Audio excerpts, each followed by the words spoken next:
Good morning, everyone. Thank you so much for being here today, and thank you to Theatre Calgary, Michaela McKenzie, and Joe Slabay for that wonderful performance.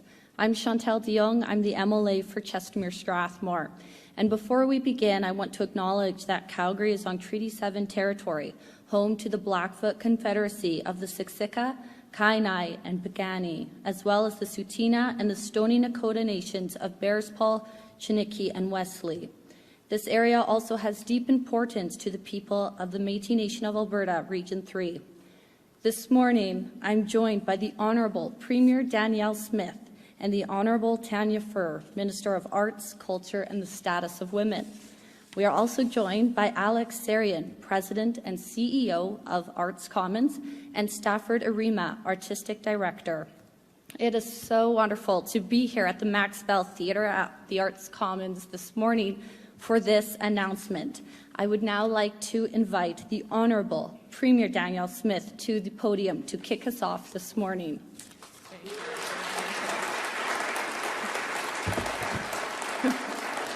Thank you. You'll be happy to know I won't be singing this morning, but that was an amazing performance. And thank you, Chantelle, for the introduction. Good morning, everyone. It is a pleasure to join Tanya Fir, Minister of Arts, Culture, and Status of Women, to talk about our government's support for the Arts Commons, and Olympic Plaza's downtown transformation project and revitalizing Calgary's downtown.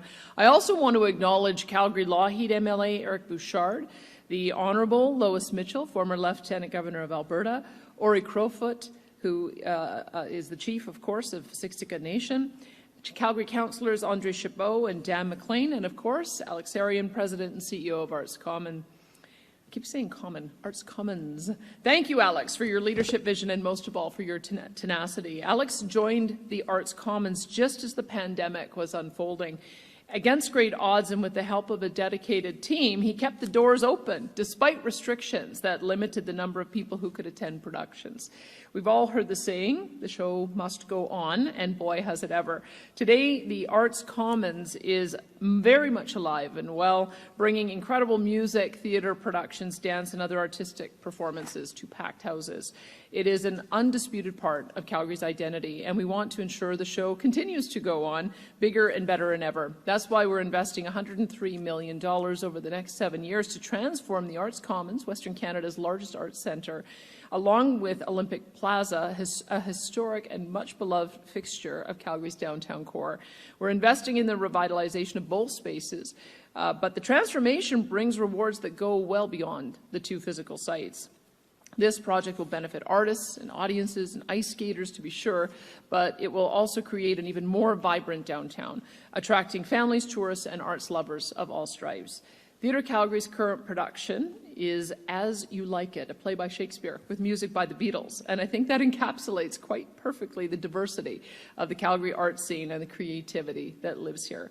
Whether it's the symphony, Indigenous dance, or an electronic music production, a love of arts and culture is something that all Albertans share. Art entertains us and inspires us. It makes us laugh, cry, think, and brings us all closer together as we see the world through each other's eyes.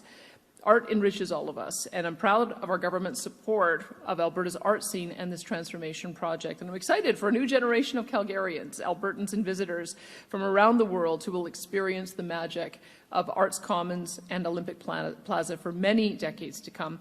Thank you, and I'm going to invite the biggest champion for your industry, your profession, your art scene, Minister Tanya Fir, up to share more details about this announcement.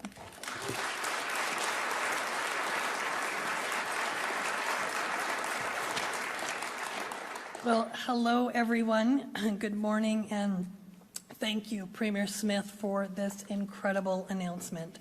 And thank you, Alex Sarian, Stafford Arima, and our wonderful performers from Theatre Calgary, Kayla McKenzie, and Joe Slabay, for being with us to mark this significant investment in Arts Commons in Calgary and in Alberta's arts sector. An investment that not only enriches our communities, but also paves the way for economic growth and vibrancy.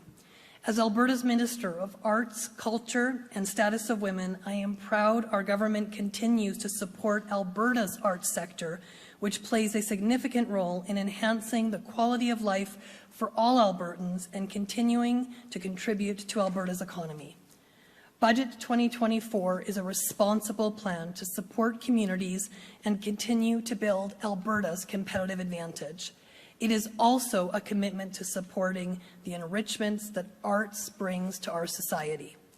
With $103 million committed to the Arts Commons and Olympic Plaza transformation project over 7 years, we are proud to be making this historic investment. Arts Commons is one of Western Canada's largest arts centres. It supports artists, organizations, and audiences across Calgary and across Alberta.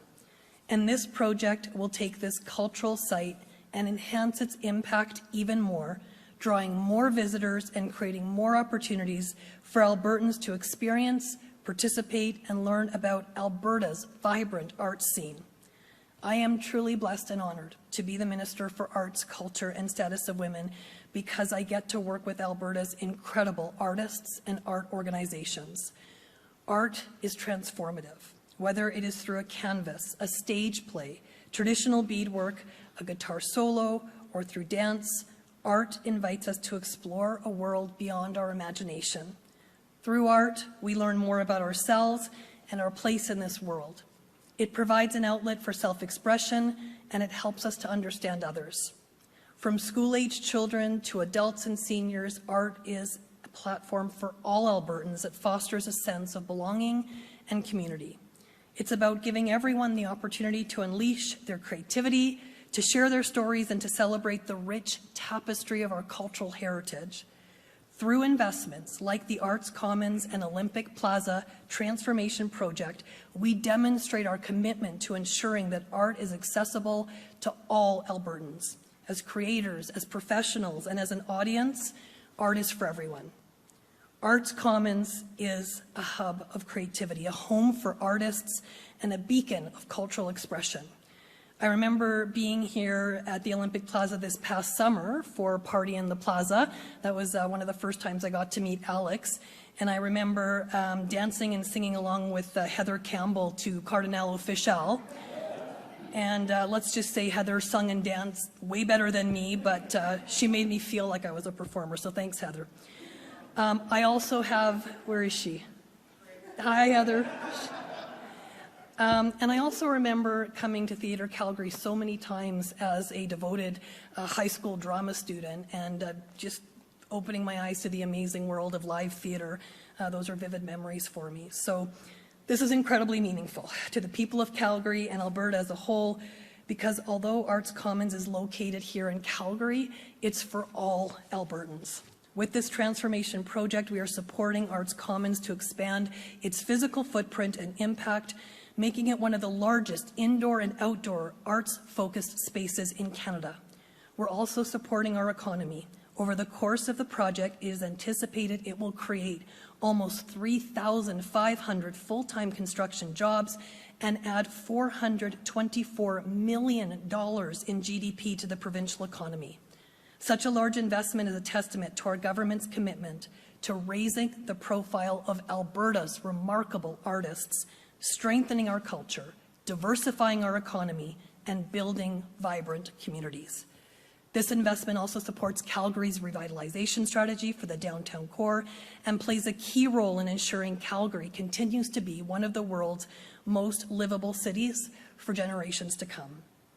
Finally, I'm thrilled that today's announcement complements the other work that Budget 2024, if passed, will deliver for Alberta artists, art organizations, and everyone who joins as their audience. As I mentioned earlier, Budget 2024 is a responsible plan to support Alberta's communities and build our competitive advantage, and that's also the case with arts and culture. Our budget takes a responsible approach to investing in the arts with a gradual funding increase over 3 years to reach record-level funding for the Alberta Foundation for the Arts of almost $40 million annually by 2026. This will bring Alberta's per capita arts funding closer to the national average. This additional funding will allow the AFA to grow its programs for artists in all corners of the province, as well as make it easier for Albertans to enjoy its art collection firsthand. The budget will also support culture in Edmonton's downtown core by investing $12.8 million over 3 years on Phase 3 of the Winspear Centre expansion project. This project transforms the Winspear into a music centre for everyone by completing the 550-seat acoustic performance venue and adds community gathering spaces, music studios, and classrooms. Upon completion, the Winspear Centre will be a state-of-the-art, open, accessible community hub for music that will help re-energize Edmonton's downtown core while creating construction and post-construction jobs. It's so important to recognize the vital role of the arts in our lives and to support the development of spaces where we can bring Albertans together and build community. Thank you all for being here today for this exciting announcement. I look forward to the opportunities for Calgarians and all Albertans to experience the arts in this world-class facility, because when the arts thrives, Alberta thrives. I'm proud to continue our support for the arts and its ability to build strong, connected, and vibrant communities that continue to make Alberta the best place to live. Thank you.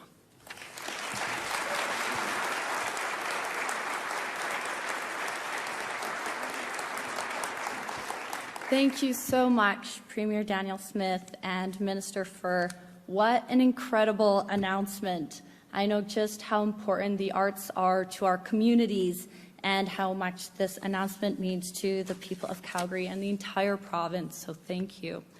Next, please welcome Alex Sarian, President and CEO of Arts Commons, to deliver a few words about what this funding means to this organization.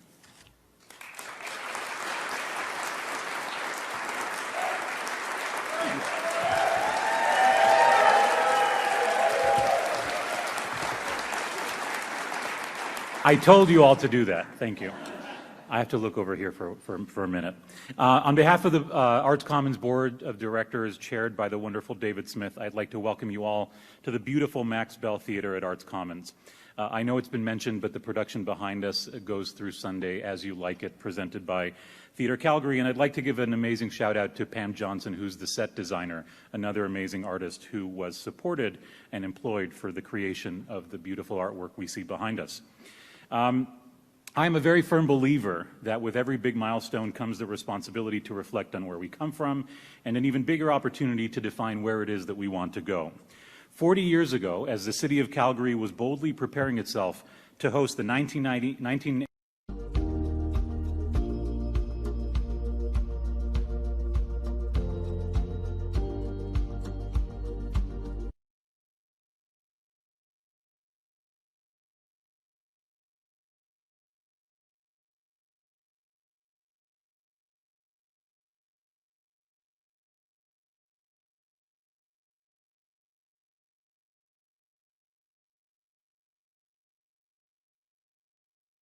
The ambition at the time of opening was that these three organizations under the umbrella of Arts Commons would attract to our venues 300,000 patrons a year, which, believe it or not, at that time was 50% of the population of Calgary.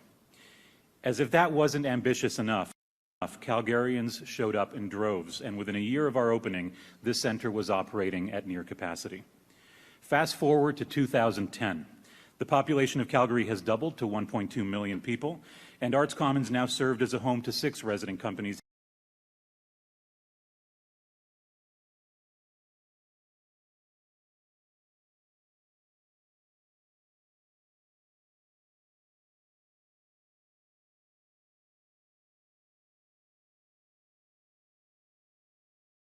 And sadly having to turn away hundreds of event requests every year.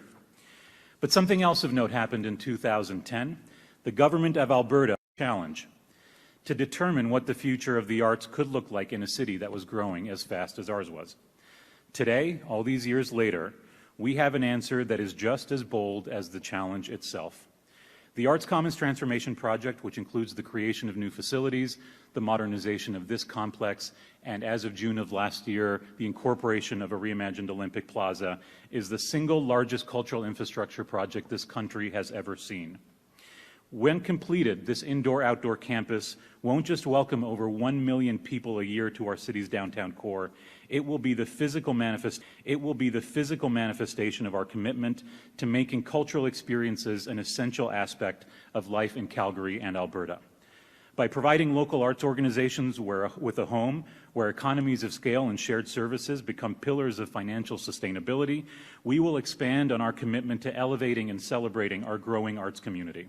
We will also double down on our promise to Albertans by becoming a central destination in downtown Calgary, where all are welcome and can experience firsthand what it means to build community through the arts. Whether it's young students engaging in arts education programs or free family concerts in Olympic Plaza. But the arts aren't just good for communal and collective well-being. The arts are also good for business, creating an economic ripple effect throughout our downtown and beyond. While being fiercely committed to lowering financial barriers to cultural activities for everyone, we are also committed to a social enterprise model for our future, ensuring that our increased desire to do more for more people isn't dependent on asking more from our government funders. In fact, an expanded Arts Commons campus will see a decrease in operational dependency on government funding year over year. And that is a huge accomplishment. But as bold as this vision may be, what is even bolder is how we arrived at it over the course of a decade. Together and in community, which is why I'm so happy to see so many of you here today. With that in mind, I want to express my deepest gratitude to our incredible staff and board of directors, past and present, to the local artist community, including our resident companies and freelance artists. There is no Arts Commons without you. To our audiences, each and every one of you, who teach us every day what it means to be and remain relevant. We do all of this for and with you. To our donors and supporters, thank you for joining us in the belief that access to the arts is a basic human right and for holding us accountable to that belief. To Kate Thompson and our friends at the Calgary Municipal Land Corporation, our design team, and all who have been itching to get shovels in the ground on this project. I sleep soundly, or a little more soundly, at night, knowing that a city building project of this scale could only be completed alongside partners with track records such as yours. To the City of Calgary, Mayor Gondek, members of council, being a civic partner in one of the greatest cities in the world is a responsibility and a privilege that we do not take lightly. Your support of the arts and Arts Commons is humbling and beyond compare. And to the Government of Alberta, Premier Smith, Minister Fir, members of Treasury Board, thank you for challenging us to dream big on behalf of the people of Alberta back in 2010. And thank you for recognizing and rewarding the quality of thought that this community has spent years developing with this unprecedented investment. With today's announcement of the Government of Alberta's $103 million commitment over 7 years, I am proud to say that we have now raised more than $420 million towards our goal. Thank you. Towards our goal of 660. Having reached 65% of our goal well in advance of shovels going into the ground for our first phase of construction. It is because of your trust and belief in this project and in the Arts Commons community that we will be able to look back proudly on this moment and say that the most ambitious cultural infrastructure project in Canada was truly Alberta-made.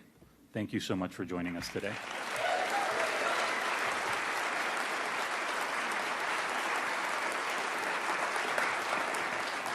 Thank you so much, Alex. Next, we have Stafford Arima.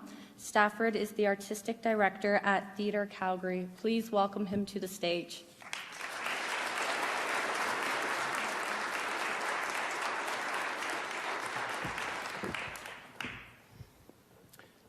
On behalf of my colleagues at Theatre Calgary and the resident companies who call Arts Commons home, I want to extend a sincere thank you to Premier Smith, Minister Fir, and the Government of Alberta for their decision to make such a meaningful investment in the future of arts and culture in our city and province. This extraordinary funding for the Arts Commons and Olympic Plaza transformation projects will create new and revitalized venues that will transform how we are able to create and present our work by sharing stories that foster belonging, ignite conversation, and create connections, all while transporting us from Broadway to Babylon and beyond. The Government of Alberta's support will result in a campus where artists and audiences will be able to gather and experience the full breadth of artistic expressions. Beginning with homegrown talent, Arts Commons will have outstanding spaces to provide local talent opportunities to continue improving and innovating their artistic practices. And let's not forget the dazzling pool of emerging artists whose thirst for the arts will fill these spaces with enthusiasm, awakenings, and optimism.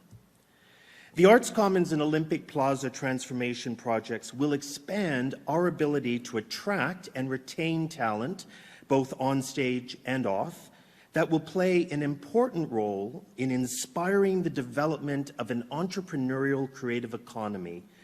By attracting gifted artists from around the world and combining our local talents with our friends from away, this combo platter will make Calgary a top destination for arts and culture by welcoming new visitors to engage in dynamic programming that will change the way people experience theater and the arts in this city.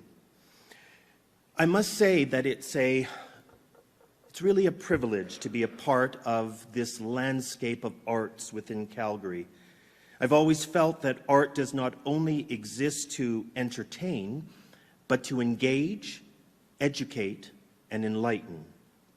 Any form of art, whether it's a brush to a canvas, the shape of an embouchure around the mouthpiece of a trumpet, or a Shakespearean soliloquy, these can affect change within us and around us.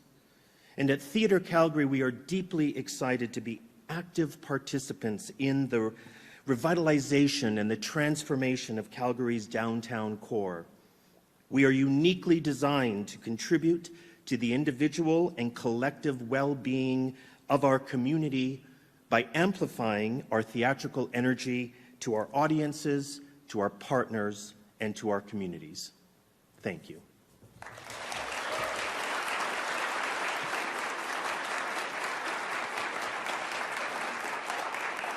Thank you so much, Stafford. This concludes the speeches portions of this morning's announcement. I want to thank Premier Danielle Smith and Minister Tanya Fir again for being here this morning to mark this significant investment in Alberta's vibrant arts scene. Arts Commons is a staple of Calgary's and of Alberta's arts community, and we can't wait to watch the many benefits that this transformation project will bring our economy, our communities, and our arts sector. Thank you again to Alex Sarian and Stafford Arima for joining us this morning, and to all of you. I'd like to invite all of our guests to attend a post-media event reception in the upper lobby of the Max Bell Theatre following this morning's announcement. And I would now like to pass it over to Sam Blackett, Press Secretary for the Premier's Office, to coordinate the Q&A portion of this event. Thank you, Emily de Jonge. We'll now enter the media Q&A portion of this event. We'll start off with questions here in the room and then move over to the phones. We'll go with one question, one follow-up, and just a reminder as well that both Alex Sarian, President and CEO of the Arts Common, and Stafford Arima, the Artistic Director, are available to questions as well. If you have on-topic questions, if you can make your way to the mic first, that would be great. If none, then we'll start with our first at the mic here. We should just maybe warn the assembled audience that often in the Q&A there are off-topic questions I have to answer, so don't be surprised by that. But we will also have the representatives on standby if there are questions on topic as well.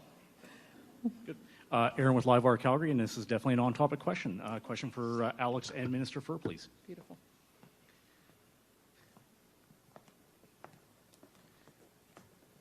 Minister Fir and Alex, can you give us a breakdown of what the $103 million will look like over that 7-year by year? And then Alex, give us an update as to what that $420 million is consisted of so far. Absolutely. Thank you for the question.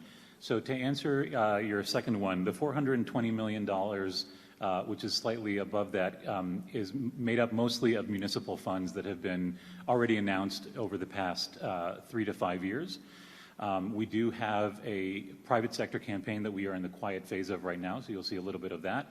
But essentially what that allows us to do, the 420, allows us to breeze through construction of what is essentially phase one, our expansion, which has a price tag of $270 million. So we are well ahead of our fundraising goals, but we do still have ways to go. We are currently 65% to goal. Now, because we have the incredible generosity of the municipal government getting us to this point, our ask of the province was staggered alongside the cash flow that we know we have, and we're working with our friends at CMLC in the city. So we have a very specific and surgical way of approaching construction cash flow. So what you'll see in the 7-year allotment from the province of Alberta is actually a very slow ramp up. If you look at the announcements from a few weeks ago, years 1, 2, and 3 add up to $8 million. That's not because we don't need to spend money, but it's because we are fortunate enough to have support already. And as we spend down the money that we currently have towards phase one and Olympic Plaza and then the modernization, that's when you'll see the cash flow from the province stepping up, as well as the private sector. And I have a off-topic question for the Premier. Sure, go ahead. Premier, can you maybe give us an insight as to why no regulations were passed around municipal recall acts as to financial disclosure requirements? You know, I wasn't there at the time when that legislation was passed. I think aspirationally the notion was to give citizens the ability to cast judgment on the performance of their elected officials in between election periods. And so there is a rule where you can't start a petition campaign sooner than 18 months into a mandate, and you can't have it 6 months before the next election.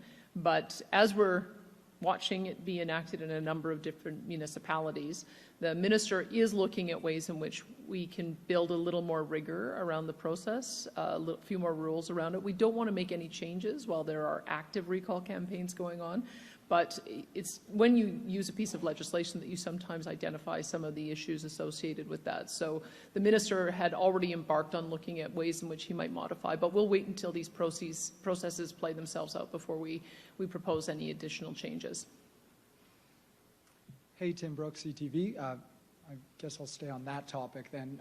There's some evidence that Take Back Alberta is linked to this petition to recall the mayor.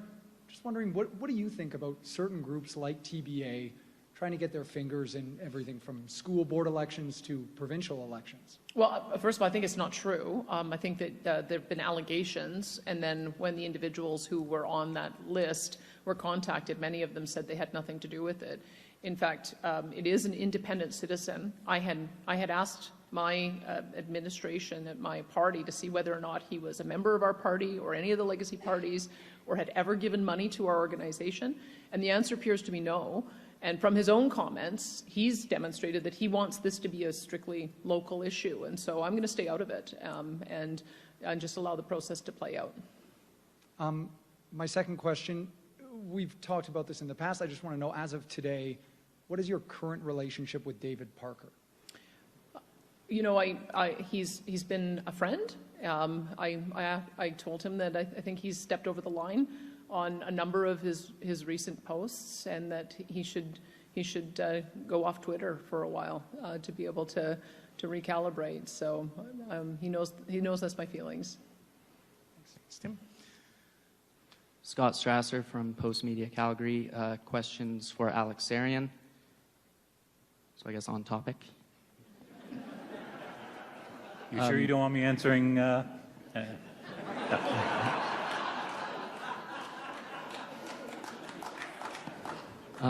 Alex, what will the timeline for the overall revitalization project look like? And as a second part of the question, how will the facility be impacted, or how could productions potentially be disrupted during this whole multi-year process? That's a great question. So the overall Arts Commons transformation project is comprised of three components. There's the expansion, which we have spoken about publicly. There will be a design reveal in the next month, so stay tuned for that invitation, which I believe is going out today. That is the project, or the component of the project, that we will have shovels in the ground for over the next year. That project is being taken care of first for a variety of reasons, not the least of which is we want to be able to have new venues and new facilities online by the time we start renovating this facility, because in the event that we need to disrupt some of the activities of our current organizations and current resident companies, we will have a place for them to go and be displaced within that is still part of the downtown core. So the way we are staggering those projects are new construction first, and you'll hear more about it in the next month, followed by Olympic Plaza, followed by the renovation. Our goal is to be able to complete the new construction by our 28-29 season. So you'll see a lot of the future announcements be shared around that anchor. Thank you. My other follow-up question was going to be about Olympic Plaza, because, of course, the design for that is hopefully coming soon. Do you happen to know what month we could expect the design to be revealed? We don't know yet, but we do know that we're working very closely between the two teams. So the Arts Commons Transformation Design Team and the Olympic Plaza Transformation Design Teams are working very closely together for two main reasons. The first is we want the designs to speak to each other, and we want the patron experience to flow seamlessly from one into the other. But the other reason we're talking closely is we want the design of the plaza to be able to accelerate so that we're not leaving Calgarians fatigued with construction, particularly as we want to unveil a facility that flows seamlessly between indoor and outdoor. Thank you. Thank you. Hi, Edith Boisvert, Radio-Canada. So my question is about the 103 million that were promised over 7 years. I wanted to know how will it be divided into two projects? So how many for the Art Commons and how many for the Olympic Plaza? So thank you for, so what we know is we are looking at these two projects in consolidation. What we do know is that the $270 million expansion is already fully funded.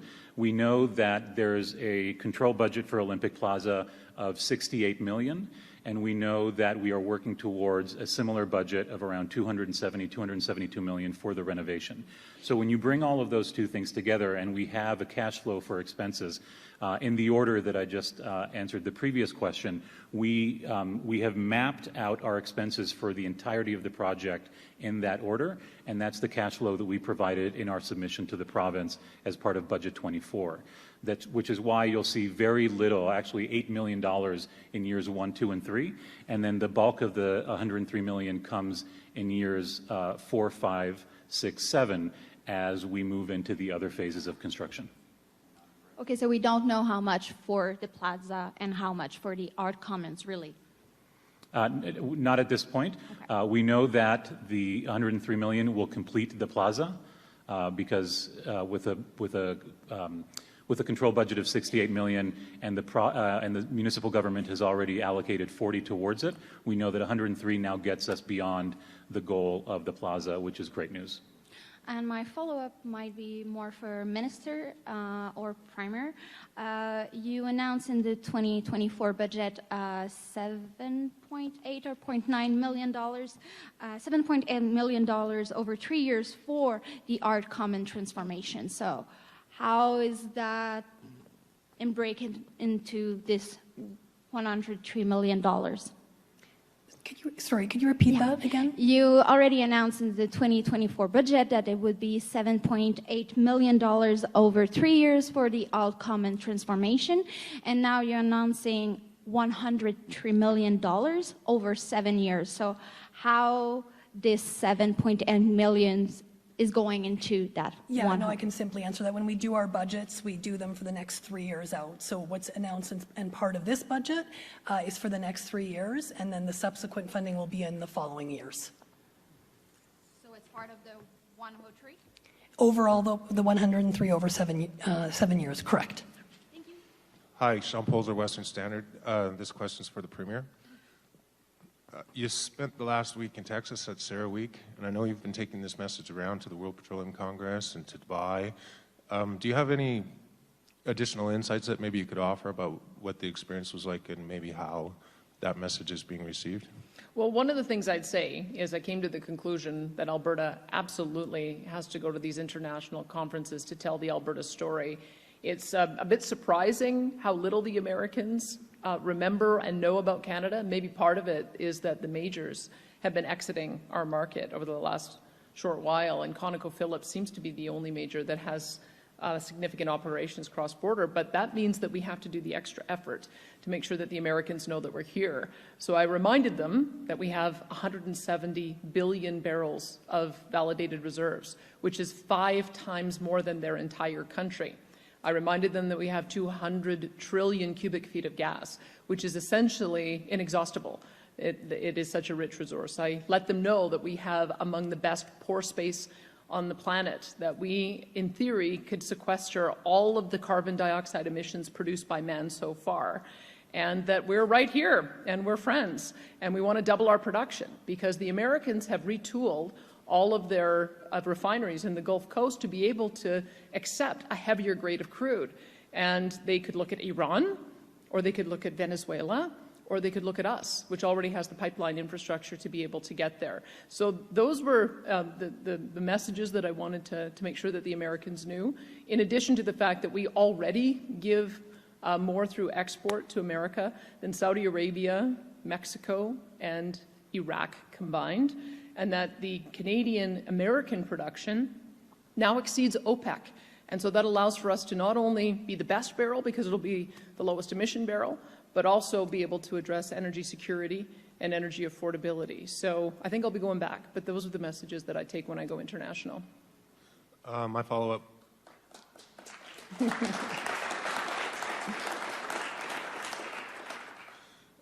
Do you think that raising the provincial fuel tax is compatible with your opposition to the federal carbon tax and the fact that they're both going to be implemented on the same day? So that's going to be a pretty significant hit. It's going to be over close to a dime.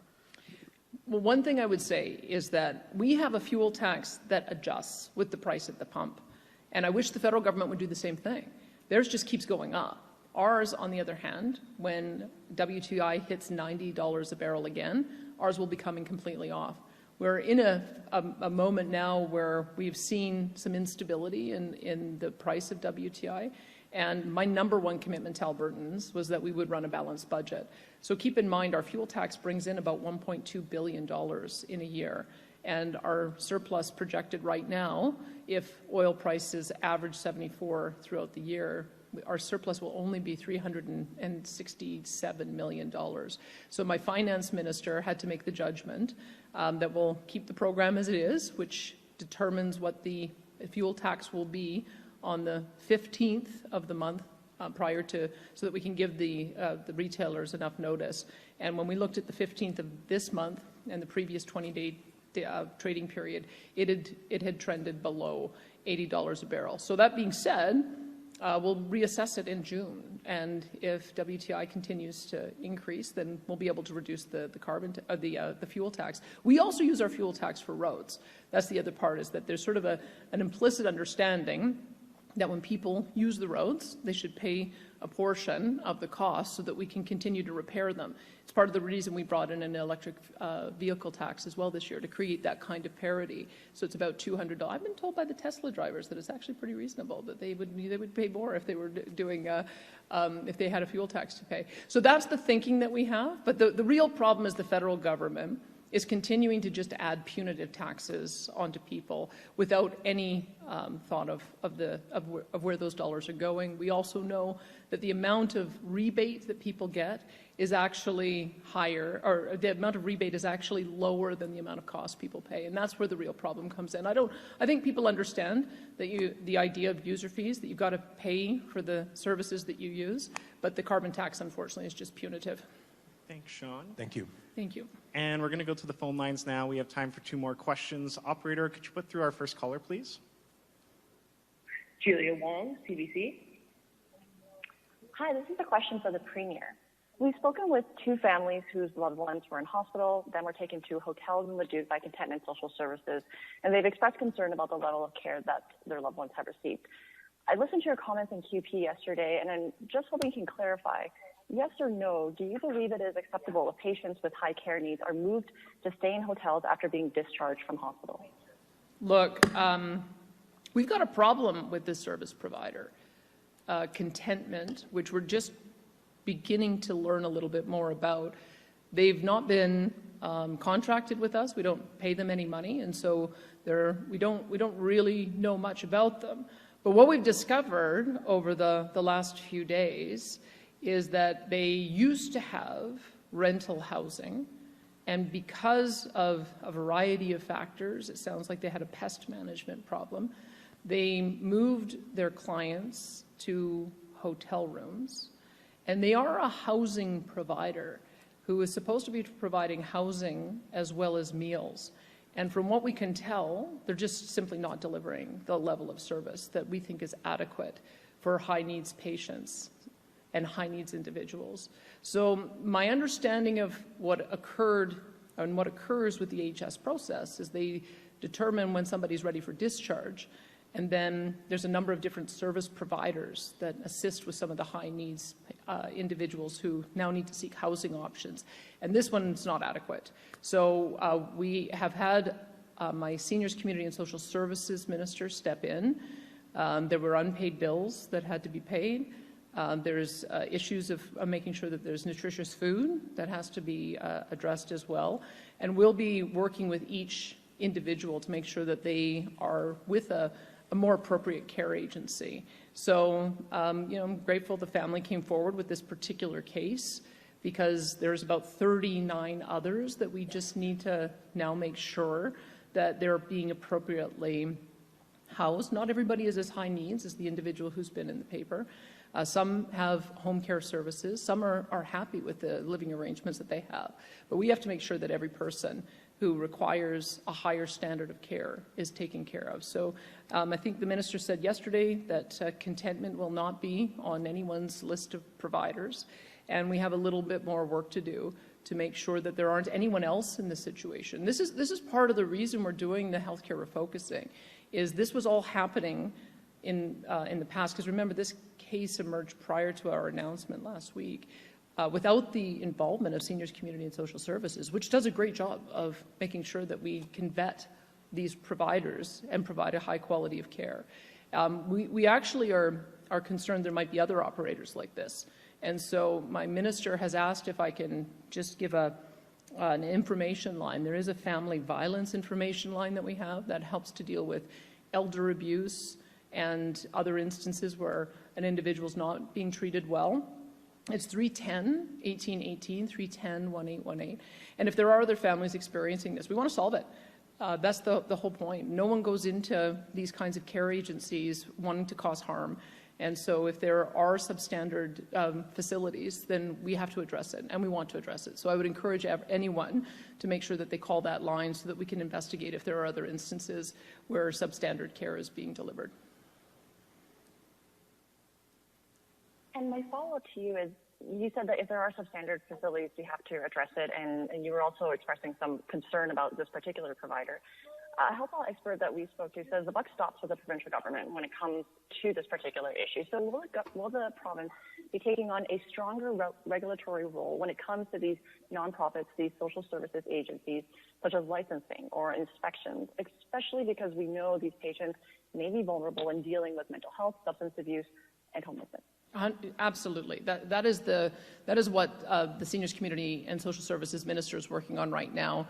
There is a process where we can provide sort of an accreditation check just to make sure that the entity has had that inspection, is accredited through whichever agencies they need to be to ensure that they're giving the standard of care. And this one just wasn't part of the orbit of Seniors, Community and Social Services. We don't give them money. They're not a contractor of ours. And so there's still some work we need to do to understand why they were recommended in the first place. But I would say that we have now demonstrated, or we've now seen demonstration that they're just simply not up to the task of being able to care for these vulnerable members of our population. So there will be an approach that both the Minister of Health as well as the Minister of Seniors and Community and Social Services will do for information sharing, because we have social workers at Alberta Health Services that will now coordinate more with our social workers at Seniors, Community and Social Services. So everybody has a list of accredited agencies that then, when discharge happens, they can be discharged to a provider that we know, that we've had a look at, that we've been able to ensure that they've got appropriate facilities and that they're taking care of the nutrition needs and the mental health and addiction and other healthcare needs of discharged patients. This one was not up to that standard. Thank you, Premier, and thank you, Julia. We have time for one last question. Operator, could you put through the last caller, please? Jeremy Thompson, CTV. Hi there. Thanks for taking my question. This is just building on that same topic, Premier. I spoke with the housing coordinator for Contentment Social Services yesterday, and she's feeling a little scapegoated by the government in all of this. She says that they're working with kind of limited funds and trying their best to provide the housing and supports for their clients. And she says that being removed from that list, that AHS list, will essentially, make the company close. And of course, that means that these clients of theirs, these 40 people that you're talking about, need some new housing and some support. So I guess question to you is, first of all, if you find that this company is not up to the standards that you would like them to be, shouldn't there be a place for some financial help for them to better serve their clients? Well, when my Seniors, Community and Social Services Minister, Jason Nixon, went and investigated, he discovered a $25,000 unpaid hotel bill, which was going to result in 39 people being evicted to Hope Mission and to a shelter space. That was what we discovered when we entered into trying to understand what was happening here. So maybe they're feeling scapegoated, but I can tell you the way we perceive it is that we have stepped in order to help those residents. And the fact of the matter is, if an agency is not up to the ability to pay their bills, to make sure people have nutritious foods, then they're not going to be on our list. And so we are going to be working to find appropriate accommodation and support to those 39 clients. But what we discovered was substandard. There's no two ways about it. And just as a follow-up, I understand that it is a pretty timely situation, time-sensitive situation. Like I'm hearing from the housing coordinator there that the hotel they're currently in Leduc, the Park Inn, is trying to force them out, like maybe even today, and that could result in, as you say, the clients potentially winding up in shelters, kind of thing. Is there, I guess, what can your government do in like the immediate term to help prevent that? Well, we've already done it. We have people on site. I believe some of the members of Minister Nixon's staff have been there from 6:30 in the morning yesterday until late at night, trying to suss out the situation. We paid the $25,000 unpaid bill on a credit card to make sure no one was evicted, and we're now going to be going through the process of finding appropriate support facilities. No one is going to be pushed out into a shelter. No one is going to be pushed out of a hotel without somewhere to go. But I can tell you, if the minister hadn't been on site yesterday and hadn't intervened that way, then I shudder to think what would have happened to those poor folks. So we are actively engaged on it, and that's why I said 310-1818. If there are other operators who are not providing the standard of care for loved ones, then we need to know about it, because we're now very involved in making sure that we are actively engaged in discharge from Alberta Health Services facilities. And discharge has to happen. If somebody does not have an acute need, they shouldn't be in an acute care bed in a hospital. That's not good for the hospital that is trying to deliver emergency services, but it's also not good for the patient who may have mental health, addiction, homelessness, and other issues. But I can tell you that this is an operator that was not giving the standard of care that we needed them to, and so we will find other options for them. But we have already stepped in. People are taken care of. No one's being evicted. No one's going to be pushed into a shelter. And now we're in the process of finding appropriate landing points for each of those individuals so that they can have the better care. And that's all the time we have for questions today. That will conclude today's announcement. Thank you, everybody, for joining us. Thanks, everyone. Thanks.